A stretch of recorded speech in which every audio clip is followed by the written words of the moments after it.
Welcome back. All right, continuing my quarter-century look at teams, we're up to the New Jersey Devils today. So there you go. See, Devils didn't forget you guys, and I've still got a handful of teams to get done.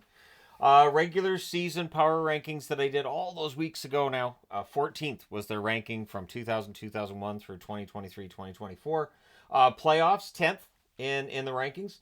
They won the Stanley Cup, of course, in 2003. They were in the Stanley Cup final in 2001 and 2012.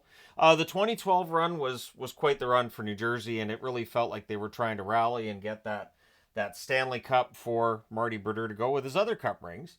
They've only had 2 playoff appearances, though, since 2012. So while they look like they're going to be a playoff team this season, the reality is that playoff success has been elusive for New Jersey and regular season success right along with it since right about 2012. However, I'm giving the team an A grade because they have a Stanley Cup. They have 2 Stanley Cup final appearances as well.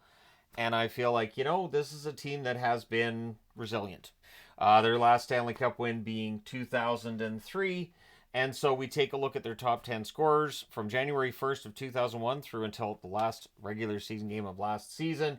And Elias leading the way, 965 games, 320 goals, 503 assists, 823 points. And no, he's not in the Hall of Fame as of yet. I still think he gets there. Zajac, 1,024 games, 202 goals, 348 assists, 550 points. He was an underrated player throughout his career. Parisi, 502 games played, 194 goals, 216 assists for 410 points.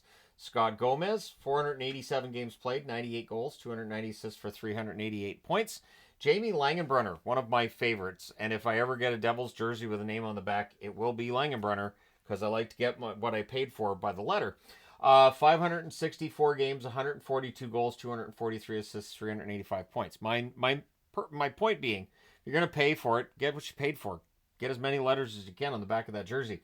Bratt, 471 games played, 129 goals, 230 assists, 359 points. So if I'd included this season's as well, he would be ahead of both Gomez and Langenbrunner. Nico Hischier would be right up there too. 452 games played, 136 assists, 217 points for 353 points. Brian Gionta, 473 games, 152 goals, 160 assists for 312 points.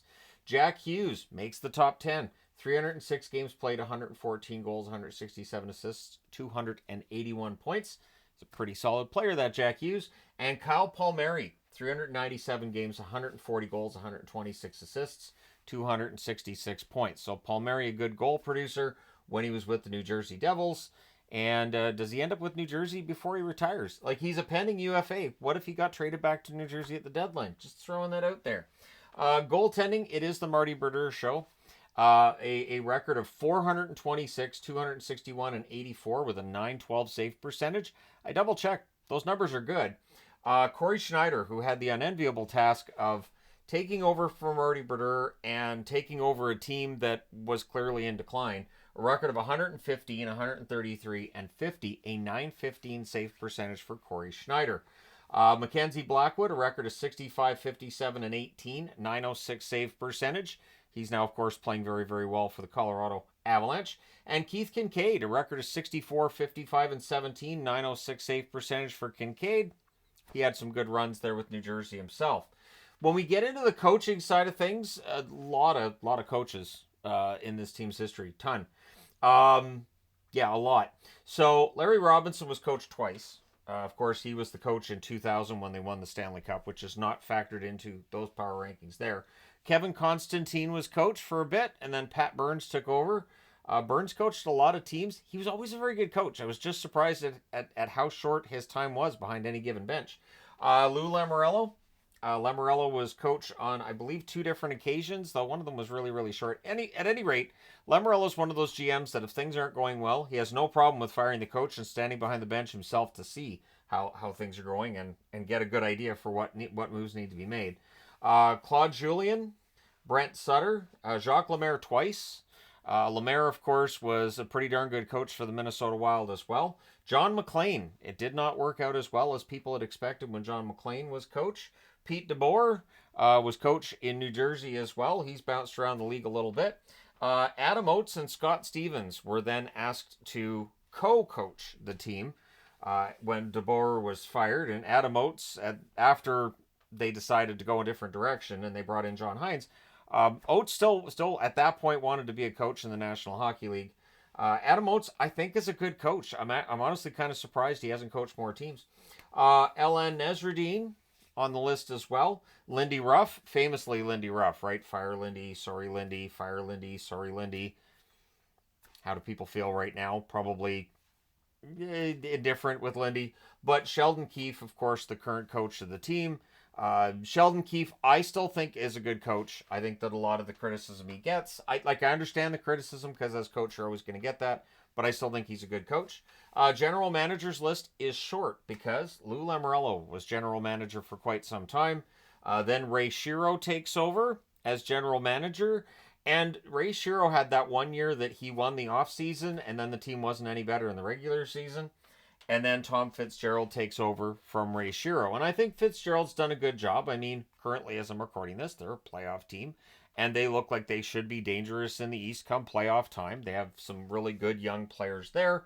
And if everything comes together for them, we've seen that they can win come playoff time.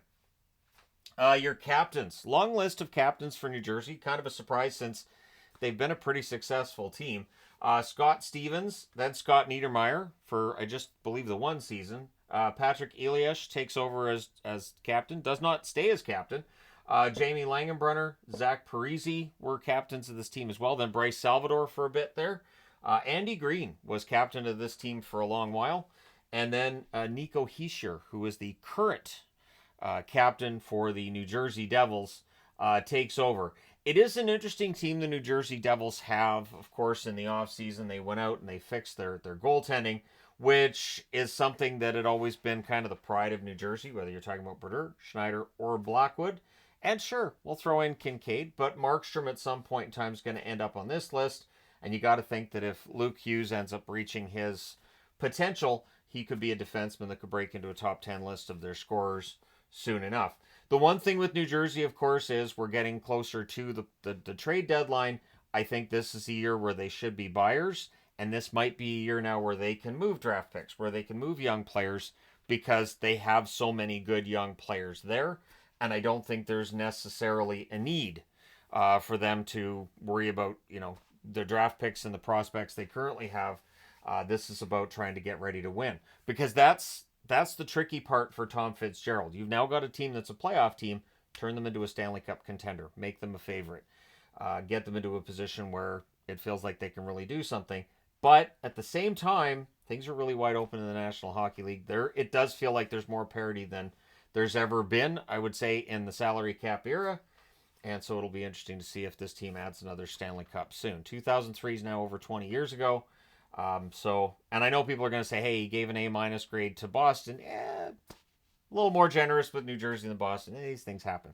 At any rate, there you go. The quarter century mark video for the New Jersey Devils. And I've seen people asking, well, it's not quite a quarter century. If I do this next year, people are going to be like, well, it's 2026. Can't do the quarter century now. It's just the NHL's doing their quarter century. I figured it's a fun playlist to do. I've still got some teams to get done. So there you go. Let me know your thoughts in the comment section below as always. Don't forget to hit like and subscribe in the event you may not have done so already. Thank you guys so much for all your support as always. I will talk to you again soon.